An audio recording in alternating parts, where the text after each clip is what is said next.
kuelekea mchezo wa kesho, sisi kama Coastal Union tumejipanga vizuri sana. Kwanza kabisa tunatambua ubora wa mpinzani ambao tunaenda kucheza naye hapo kesho jioni, Young African, na tunaelewa pia, tunatambua wana mwalimu mpya pia ambaye ametoka South Africa. Tunajua ni mwalimu ambaye pia ana falsafa ya kushambulia zaidi muda wote, so na Coastal pia wana boli itembee. Pia ni kama tuna mind ya kushambulia pia. Kwa hiyo tutakuwa na mchezo mzuri kesho hapo dhidi ya Yanga, kwa sababu tumekuja kwenye mchezo sio tu kuja kumaliza dakika 90.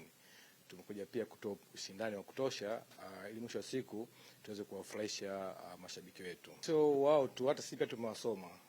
Tumeona wanavyocheza kwa mechi ya juzi, tumeona ni tofauti kabisa ambavyo wamekuwa wakicheza msimu uliopita. So tumejipanga kwa kabili, lakini pia na sisi kama kosi tuna mipango yetu pia namna gani tutacheza nao. Labda nisingependa kuisema hapa moja kwa moja, lakini tumewasoma kama ambavyo wao pia wametusoma na sisi pia. Kwa upande wetu kama wachezaji tumejipanga vizuri kukabili mchezo wa kesho dhidi ya Yanga. Tunafahamu ubora wa Yanga na pia tunaheshimu ukubwa wao. Sisi pia tutaenda uwanjani kwenda kuwaheshimu kwa sababu ni timu kubwa.